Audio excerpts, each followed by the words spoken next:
आप भी एक मार्केट में नया एआई प्रोडक्ट बना के लोगों तक पहुंचना चाहते हो।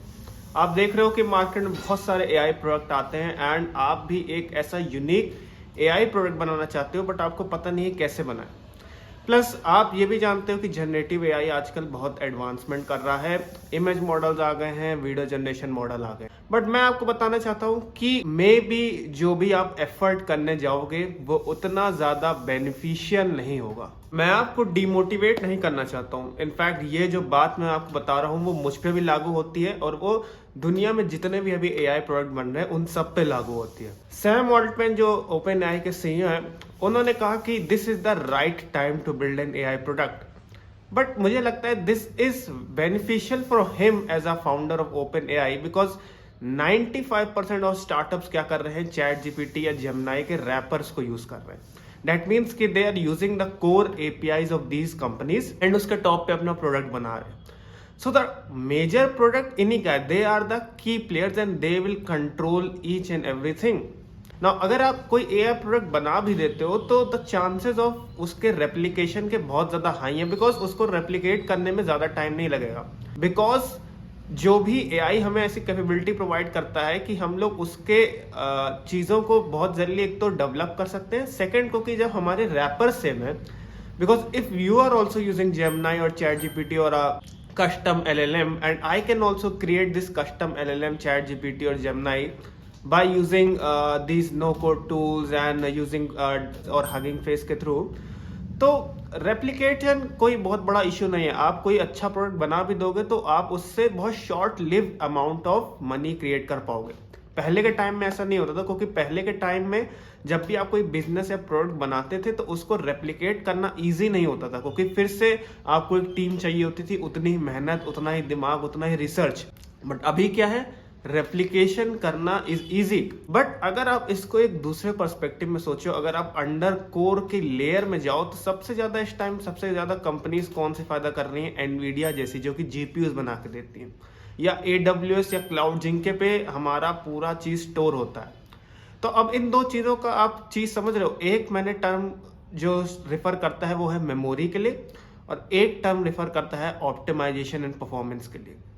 तो अगर आप कुछ ऐसा बिल्ड करते हो जो कि इसको ऑप्टिमाइज कर दे, अगर आप मेमोरी को इनशेड कर दो या ऑप्टिमाइज कर दो, या कुछ आप प्रोसेसेस को फास्टर कर दो using some kind of custom algorithm जो कि आप एआई के थ्रू लिखते हो या कुछ भी अपना दिमाग लगा के रिसर्च करते हो। इसीलिए इस टाइम रिसर्चर्स की बहुत ज्यादा वैल्यू है मार्केट में, because they are researching on different kinds of optimisation algorithm, memory optimisation, जिसकी आगे चल के बहुत ज्यादा जरूरत पड़ने वाली है। क्योंकि अगर आपको नहीं पता तो एक एआई को एक पर्टिकुलर चीज करने में जितनी ज्यादा एनर्जी, मेमोरी और परफॉर्मेंस इशू होता है, उतना हमारे ह्यूमन ब्रेन को 1% भी नहीं होता। हमारा ह्यूमन ब्रेन 0.001% उस एनर्जी के उस काम को कर देता। So that is the difference, because हमारा ब्रेन जो है वो काफी ज्यादा मेमोरी ऑप्टिमाइज्ड है, एनर्जी ऑप्टिमाइज्ड है, क्योंकि हम लोग बहुत कम एनर्जी में बहुत सारे रेंज ऑफ टास्क कर पाते हैं, जो कि कभी करंट एआईज नहीं कर पाते। तो अगर आप इस फील्ड में अपना दिमाग लगाना शुरू करो, इस चीज में रिसर्च करना शुरू करो, ऐसा अंडरलाइन प्रोडक्ट बना के दो। आप रैपर मत क्रिएट करो, आप वो कंपनी बन के निकलो जो कि रैपर जिसके ऊपर लोग लाई करेंगे। तो आप इतने मेजर प्लेयर बन जाओगे इस एआई के गेम में जो कि किसी ने सोचा भी नहीं होगा। इनफैक्ट जो टॉप स्मार्ट पीपल हैं जो अभी इस इंडस्ट्री में हैं, या जो भी एआई की फील्ड में वर्क भी कर रहे हैं, जो कि रिसर्च कर रहे हैं, पीएचडी कर रहे हैं, वो मोस्टली अब इस चीज पे गेम करना शुरू कर दिया उन्होंने, कि किस तरीके से हम सारी चीजों को ऑप्टिमाइज कर सकें ताकि हैवी एआई कॉम्पिटिशन हो, हैवी एआई जब एजीआई आएगा तो उसको हम लोग सपोर्ट कर पाए। तो अगर आप इस चीज पे काम करना शुरू करोगे तो मुझे लगता है आने वाले कुछ 10 से 5-4 सालों में आपकी वैल्यू बहुत ज्यादा इंक्रीज हो जाएगी। एंड ये सब मैं इस आपको इसलिए बता रहा हूँ क्योंकि मैं बहुत ज़्यादा एक्सटेंसिव रिसर्च करता रहता हूँ, एंड मैं भी अपना एआई से रिलेटेड टूल या स्टार्टअप बिल्ड कर रहा हूँ। तो बहुत सारी चीज़ों के थ्रू मैं जाता रहता हूँ, एंड जो भी मैं फाइंड करता हूँ वो मैं इस चैनल के माध्यम से शेयर करता रहता हूँ, ताकि ये नॉलेज कॉमन लोग तक भी पहुँच पाए। बिकॉज आई डोंट थिंक कि थिंकिंग एक ऐसी चीज़ है, या रिसर्च करना या कैपेबिलिटीज़ को डेवलप करना, हार्डवेयर डेवलप करना, ये सारी चीज़ें ऐसी हैं जो कि बहुत कभी कदार छोटे से छोटे लोग भी कर लेते हैं।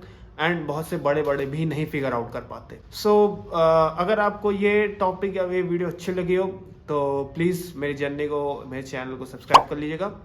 एंड इस टॉपिक में फर्दर और बात करना चाहता हूँ, एंड इस टॉपिक पे मैं इसीलिए अपना कमेंट सेक्शन ओपन छोड़ना चाहता हूँ ताकि आप लोग अपना व्यूज़ बताएं कि what should be the next thing, and क्या जो मैं बोल रहा हूँ वो सही है या इस पे और क्या हम लोग आगे ला सकते हैं।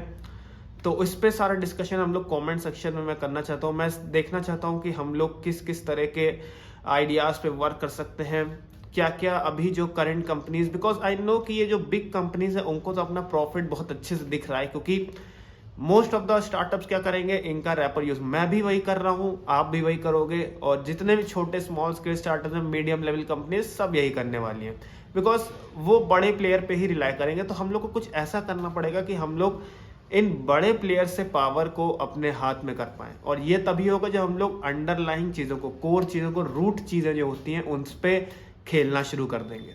तो इस वीडियो के लिए इतना ही, मिलता हूँ मैं कल आपसे एक नई वीडियो में, तब तक के लिए अपना ध्यान रखिए एंड बाय बाय।